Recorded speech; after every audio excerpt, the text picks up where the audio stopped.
Now, Janet Yellen, everybody, wants Congress to pass the minimum global corporate tax rate. And millions of Americans are now upset at the IRS as they continue to wait for new stimulus payments. Welcome to the channel. This is your fourth stimulus check update. On this channel, I always do my very best in providing you with the most up-to-date and reliable stimulus check information. Half of our people are living paycheck to paycheck. This is the wealthiest nation in the history of the world. Yet half of our people are working so hard, and at the end of the week, they've got nothing to show for it. And we got millions of other people in Vermont and Kentucky who are working for starvation wages. And on top of all of that, we have over 90 million of our people who are uninsured, who are underinsured, and cannot go to a doctor when they get sick. And 1 out of 5 Americans, unbelievably, cannot afford to purchase the prescription drugs their doctors prescribe. How insane is that? Despite an extremely competitive global economy, hundreds of thousands of working class young people are unable to afford college, and many millions more are struggling with outrageous levels of student debt. We need to make sure America builds that future instead of falling behind. We should build those vehicles and the batteries that go into them and the charging stations they're going to need, the 500,000 we're going to build across America. Here in the United States, we should be doing this. And look, if we get this done, we're going to breathe new life into our economy and our workforce, and we're going to breathe cleaner air at the same time. These are the kinds of investments that will get America back in the game and give our workers a chance, a fighting chance. Economists left, right, and center agree. Earlier this year, Moody's on Wall Street projected that the investments in these bills will bring us a higher GDP, an additional 2 million jobs per year, and lower unemployment. These bills are not about left versus right, or modern versus progressive, or anything else that pits Americans against one another. These bills are about competitiveness versus complacency. Competitiveness versus complacency. Opportunity versus decay. They're about leading the world, or whether we're going to let the world pass us by. The American people understand what's at stake here. They understand that when workers and families have a better shot, America has a better shot. Given half a chance, the American people have never, ever let their country down. Of women and girls to receive educations that they would have never received without the NATO presence, the allies, the alliances in Afghanistan. Now we cannot let that go, slip away. We must keep our focus there, keep these women close to our hearts as we go forward, because it's not just about the women, it's about what it means for Afghanistan. So you want to be sure to stay until the end of this video to find out the latest news about our stimulus checks, folks. So let's get started with the most important information first. Congress is now looking to bring down the $3.5 trillion price tag for the Build Back Better legislation. Housing activists and other leaders fear that their agenda may be sacrificed to broker a compromise.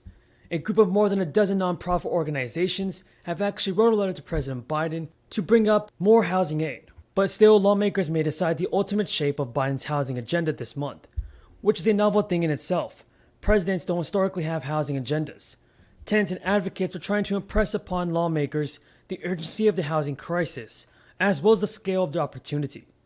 Expanding vouchers would give a huge lift to lower-income families who are hit hard by the crisis.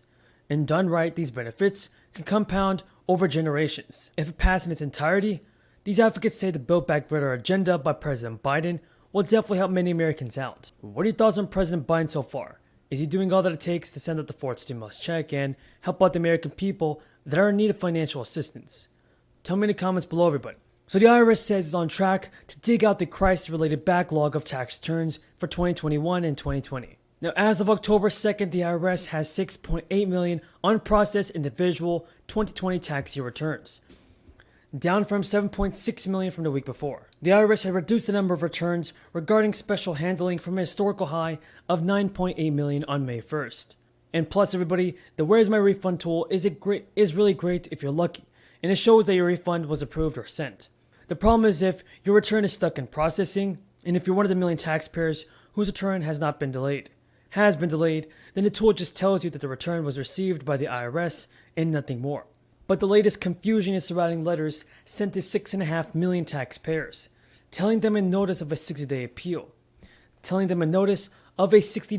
period, which was missing from letters that they got earlier about the recovery rebate credit. Now, Janet Yellen says that she is confident that the US Congress would approve legislation to implement the global corporate minimum tax agreed by 136 countries. Yellen said the actions to bring the country into compliance with a global minimum tax will be included in the so-called reconciliation bill, containing President Biden's proposed speaking initiatives. Now, asked on ABC whether she was confident the measure would get through, Janet Yellen said, "Yes, I'm confident that what we need to do to come into compliance with the minimum tax will be included in the reconciliation package. I hope that it will be passed and we will be able to reassure the world that the United States will do its part." So a group of 136 countries set a minimum global tax rate of 15% for big companies and sought to make it harder for them to avoid taxation in a landmark deal that Biden said leveled the playing field. Treasury officials and tax experts have said that the global minimum tax would not require a treaty to implement and could be achieved in the reconciliation bill because it is a voluntary agreement among countries to individually impose a minimum tax on overseas earnings of corporations. Medicare enrollment begins on October 15th, and those interested in signing up are given until December 7th. During this time, beneficiaries will have the chance to select Medicare Advantage plan or prescription plan in addition to the standard Medicare plan, which includes Part A and Part B. Those already enrolled and wish to make no changes to their status or plan are now required to re-enroll.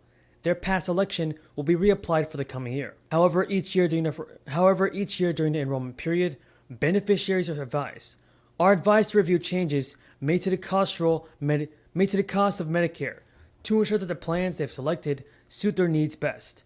Information to compare personalized options relating to health services and prescription coverage can be found using the Medicare Plan Finder at Medicare.gov. However, each year during the enrollment period, beneficiaries are advised to renew changes made to the cost of Medicare to ensure that the plans that they have selected suit their needs best. As of October 1st, the Centers for Medicare and Medicaid Services has up-to-date information regarding the plans that will be available next year. Now, if you have any more questions about the fourth stimulus check, then be sure to leave them in the comments below. Thank you so much for watching, everybody. I truly appreciate everyone's amazing support.